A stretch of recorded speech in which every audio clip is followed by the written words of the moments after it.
पाकिस्तान में पानी को रोकने से वहां पे सूखे की स्थिति पैदा हो सकती है और पाकिस्तान के में ज्यादा पानी छोड़ने से वहां बाढ़ की स्थिति पैदा हो सकती है कि पाकिस्तान का जो आने वाला जो भविष्य है, जो भी वहां कुछ बचा खुचा है, वो पूरी तरह से समाप्त हो सकता है। और पाकिस्तान जाहिर है कि अपने आतंक के जो कृत्य है उसकी और भी बड़ी और गहरी सजा भुगतेगा, ये स्पष्ट रूप से दिखता है। और जैसा कि मैंने कहा कि सिंधु जल समझौता के स्थगन किया जाना एक डिप्लोमेटिक एक्शन भी है और ये एक इकोनॉमिक एक्शन भी है। देखिए, भारत की आतंकवाद के प्रति जो नीति है, प्राइम मिनिस्टर श्री नरेंद्र मोदी के नेतृत्व का ये जो नया भारत है, उसकी आतंकवाद के प्रति जो नीति है वो जीरो टॉलरेंस की है। और पाकिस्तान ने पहलगाम के आतंकी हमले को करके एक रेड लाइन क्रॉस की है और इस रेड लाइन को क्रॉस करने की जो इसकी कीमत है वो पाकिस्तान को चुकानी होगी और इस प्रक्रिया की जो शुरुआत है वो हो चुकी है। भारत ने अगले ही दिन एक डिप्लोमेटिक स्ट्राइक कंडक्ट की और जिसके की माध्यम से सिंधु जल समझौते को स्थगित कर दिया गया। वाघा अटारी बॉर्डर पे जो गतिविधियां थी उसको रोक दिया गया है और अन्य जो डिप्लोमेटिक मेजर्स हैं, जिसमें कि पाकिस्तान के जो डिफेंस अटैचे और पाकिस्तानी नेशनल्स को देश से बाहर करने का आदेश जारी किया गया। और ये एक जाहिर है कि डिप्लोमेटिक स्ट्राइक की गई, लेकिन इस कार्रवाई को जो भारत ने किया है अभी इसकी शुरुआत मात्र है और आने वाले समय में बड़े मिलिट्री एक्शन की जो तैयारी है वो ये भारत कर रहा है। भारत के सुरक्षा तंत्र के द्वारा बड़े स्ट्रेटजीज को बनाने की प्रक्रिया जारी है और जिसको कहते हैं कि at the time of our own choosing Bharat इसे रिस्पॉन्ड करेगा अपने सही समय और सही स्थल पर। भारत के द्वारा ये जो मिलिट्री एक्शन होगा वो निसंदेह किया जाएगा। पाकिस्तान को उसके द्वारा किए गए कृत्यों की जो कीमत है वो चुकानी होगी। पाकिस्तान जो कि स्वयं आतंकवाद की आग में जल रहा है, चाहे वो खैबर पख्तूनख्वा हो, चाहे वो बलूचिस्तान हो, आतंकी बड़े हमले पाकिस्तान के अंदर ही कर रहे हैं।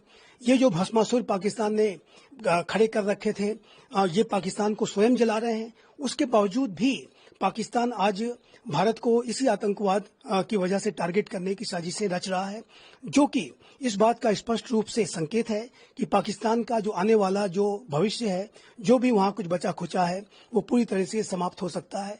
और पाकिस्तान जाहिर है कि अपने आतंक के जो कृत्य है उसकी और भी बड़ी और गहरी सजा भुगतेगा, ये स्पष्ट रूप से दिखता है। किस तरीके का एक्शन होगा, जैसे सिर्फ इकोनॉमिकली एक्शन होगा या भारत किस तरीके का एक्शन और भी कर सकता है और क्या हो सकता है इसमें? देखिए, भारत के द्वारा जो एक डिप्लोमेटिक एक्शन है वो शुरू किया जा चुका है और जैसा कि मैंने कहा कि सिंधु जल समझौता के स्थगन किया जाना एक डिप्लोमेटिक एक्शन भी है और ये एक इकोनॉमिक एक्शन भी है। और इसके माध्यम से जो भारत, जो कि एक अपर राइपेरियन स्टेट है, वो जब नदियों के पानी को अपने इच्छा के अनुसार उसे या तो रोकेगा या उसे छोड़ देगा, तो उससे पाकिस्तान की पूरे स्थितियों पर बड़ा ही नकारात्मक असर पड़ेगा।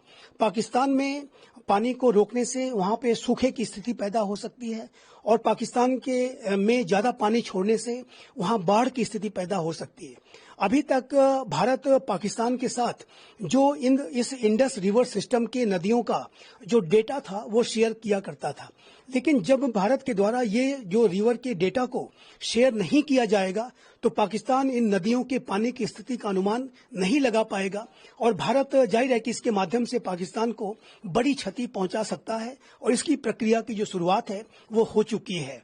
पाकिस्तान ऑक्युपाइड कश्मीर में झेलम नदी का जो जल स्तर है वो अचानक बढ़ा है और जाहिर है कि भारत के द्वारा ये जो एक्शन लिया गया है उसके कॉन्सिक्वेंस के तौर पर पाकिस्तान को इन सारी स्थितियों का सामना करना पड़ रहा है और आने वाले समय में एक सूखे की भी स्थिति पाकिस्तान में पैदा हो सकती है। तो ये आर्थिक एक्शन की शुरुआत तो हो ही चुकी है। पाकिस्तान के द्वारा पहलगाम में जो हमला किया गया वो एक TRF नामक आतंकी संगठन ने उसकी जिम्मेदारी ली, जो कि लश्कर ए तोयबा का ही एक फ्रंट ऑर्गेनाइजेशन है। जाहिर है कि भारत पाकिस्तान की साजिश को भी एक्सपोज करेगा और इसकी वजह से इस बात की भी संभावना हो सकती है कि Pakistan financial action task force की ग्रे लिस्ट में फिर से चला जाए और भारत की तो ये कोशिश होगी, भारत इस बात का पूरा प्रयास करेगा कि पाकिस्तान न सिर्फ फाइनेंशियल एक्शन टास्क फोर्स की ग्रे लिस्ट में जाए, बल्कि वो ब्लैक लिस्टेड भी हो जाए, ताकि पाकिस्तान को कोई कर्ज इत्यादि भी कोई राष्ट्र विश्व का न दे सके। तो पाकिस्तान के ऊपर जो डिप्लोमेटिक और आर्थिक जो कदम है वो पहले से ही उठाए जा रहे हैं, लेकिन ये जो कदम है जाहिर है कि ये काफी नहीं है। पाकिस्तान के द्वारा और उसके आतंक के आकाओं के द्वारा, पाकिस्तान की जो आतंक परस्त सेना और वहां की खुफिया एजेंसी के द्वारा जो ये साजिश रची गई है, जाहिर है कि उन मास्टर माइंड्स को भी इस हमले की जो कॉस्ट है वो पता चलनी चाहिए। और इस वजह से मेरा स्पष्ट रूप से मानना है कि भारत आने वाले समय में पाकिस्तान के ऊपर बड़े मिलिट्री एक्शन भी लेगा और पाकिस्तान को इस पूरे पहलगाम के आतंकी हमले का खामियाजा हर एक तरीके से और बड़े पैमाने पर भुगतना पड़ेगा। सिर्फ ये क्या हमास की स्टाइल को कॉपी किया गया है? ये जो टेरर हुआ है, क्या इसके पहले कोई मीटिंग हुई, इसमें क्या हाफिज सईद जैसे आतंकियों का भी नाम आ सकता है या है ऐसा कुछ? जी, निसंदेह ये जो हमला पहलगाम में किया गया, ये उसी तर्ज पर किया गया है जैसा कि 7 अक्टूबर 2023 को हमास नामक आतंकी संगठन ने इजराइल के ऊपर हमला किया था। और यद्यपि कि जो हमास के द्वारा इजराइल पर हमला किया गया था उसका स्वरूप काफी बड़ा था। वहां पर 1200 से भी ज्यादा लोगों की एक दिन में ही नृशंस हत्या कर दी गई थी और अनेकों लोगों को, लगभग 250 लोगों को बंधक भी हमास बना करके ले गया था। लेकिन जो पहलगाम का हमला है वो उसका स्वरूप छोटा बड़े भले से हो, लेकिन उसकी जो प्रकृति है वो हमास की तरह से ही है। वहां पर पर्यटकों को, जो कि वहां पर छुट्टियां मनाने गए थे, नवविवाहित वहां पर जोड़े मौजूद थे और उन सभी के धर्म के आधार पर उन्हें सेग्रीगेट किया गया, उनको अलग अलग किया गया और फिर हिंदू समुदाय के जितने भी लोग थे उनको एक एक करके मौत के घाट उतारा गया। ये जाहिर है कि ये उसी तरीके की सोच है, उसी तरीके की शैतानी सोच है जो हमास की रही है। हमास ने जो इजराइल के ऊपर आतंकी हमला किया था उसका लक्ष्य ज्यूज और मुस्लिम्स के बीच में टकराव को बढ़ाने का था। जो क्लैश ऑफ सिविलाइजेशन, धर्मों के बीच में टकराव को बढ़ाने की साजिश के तहत हमास ने इजराइल के ऊपर आतंकी हमला किया था। इजराइल की जो मुस्लिम अरब राष्ट्रों से जो बातचीत की प्रक्रिया चल रही थी, शांति की प्रक्रिया चल रही थी, एक एक करके जो अनेक अरब राष्ट्र इजराइल को रिकॉग्नाइज करते जा रहे थे, उस प्रक्रिया को तोड़ने के लिए हमास ने हमला किया था। और उसी तरीके से जो पहलगाम के जो आतंकी हैं उन्होंने जो हमला किया वो हिंदू और मुस्लिम कम्युनिटी के बीच में आपस में टकराव को बढ़ाने की साजिश के तहत हमला किया था। और इस हमले के पहले कुछ ही दिन पहले पाकिस्तान के सेनाध्यक्ष जनरल मुनीर ने जिस तरीके का एक संबोधन दिया और उसमें हिंदू और मुस्लिम कम्युनिटी के बारे में अनेक नफरत वाली बातें कहीं, भारत और पाकिस्तान के बारे में अनेक नफरत वाली बातें कहीं, ये उन्हीं बातों को इन आतंकियों ने अमली जामा पहनाया। तो जाहिर है कि ये जो सोच थी वो घृणा की सोच थी, हिंसा की सोच थी, धर्मों को आपस में टकराने की सोच थी। और ये बिल्कुल स्पष्ट है कि ये जो हमला है हमास की तर्ज पर किया गया। और ऐसी भी रिपोर्ट्स रही कि हमास के अनेक आतंकियों ने पाकिस्तान ऑक्युपाइड कश्मीर में जो पाकिस्तान बेस्ड जो आतंकी संगठन है उनके साथ उन्होंने मीटिंग्स भी की थी और हमास के आतंकियों को इन पाकिस्तान के आतंकी आकाओं के द्वारा और वहां की आर्मी और आईएसआई के द्वारा इनवाइट भी किया गया था। तो जिस तरीके से हमास का पाकिस्तान बेस्ड आतंकी संगठनों के साथ लगातार संपर्क रहा और बातचीत रही, जाहिर है कि उसने भी इन आतंकियों को हमास जैसी ही रणनीति को अपनाने के लिए प्रेरित किया होगा। और ये जो हमला है जाहिर है कि हमास के कोऑर्डिनेशन में और हमास के स्टाइल में ही स्पष्ट रूप से किया गया दिखाई देता है। सर, कौन से देश ऐसे हैं जो अभी भारत के साथ स्टैंड हैं और कौन से हैं जो इस मामले को लेकर भारत से विपरीत जा रहे हैं? देखिए, आज पूरा विश्व भारत के साथ खड़ा है। चाइना जैसा जो राष्ट्र जो कि पाकिस्तान के संदर्भ में ये कहता है कि पाकिस्तान से उसकी दोस्ती पर्वत से भी ऊंची है, समुद्र से भी गहरी है, इस तरीके का जो राष्ट्र है, चाइना जैसा राष्ट्र, उसने भी पहलगाम के इस आतंकी हमले की कड़ी निंदा की है और ये भी कहा है कि इसके जो परपेट्रेटर्स हैं, जो इसके जो जिम्मेदार तत्व हैं, उन्हें सजा मिलनी चाहिए। और जाहिर है कि इस्लामिक वर्ल्ड की भी अगर बात करें तो इस्लामिक राष्ट्र भी भारत के साथ खड़े हैं। सऊदी अरेबिया हो, यूएई हो, अन्य इस्लामिक राष्ट्र हो, सभी भारत के साथ खड़े हैं। टर्की जैसा एक राष्ट्र है जिसने कि अपनी कोई प्रतिक्रिया व्यक्त नहीं की है। जाहिर है कि टर्की की जो सोच है, टर्की के राष्ट्रपति रेसेप तैयब एर्दोगान एक मुस्लिम वर्ल्ड के नए लीडर के तौर पर उभरने के लिए वो पाकिस्तान के साथ कई बार कोऑर्डिनेशन की कोशिश करते हैं। तो संभव है कि टर्की अपनी महत्वाकांक्षाओं की वजह से से और अपनी स्वार्थपरक नीतियों की वजह से इसके बारे में कुछ न कहे, लेकिन जो अन्य इस्लामिक राष्ट्र हैं जो कि भारत के साथ एक अच्छे संबंध चाहते हैं, भारत विश्व का सबसे बड़ा लोकतंत्र तो है ही, विश्व की सबसे तेज गति से बढ़ती हुई मेजर इकोनॉमी है, भारत का मिडिल ईस्ट रीजन में भी प्रभाव बढ़ रहा है। तो ये जो इस्लामिक राष्ट्र हैं वो भारत के महत्व को जानते हैं और समझते हैं और भारत के साथ वो अच्छे संबंध रखना चाहते हैं।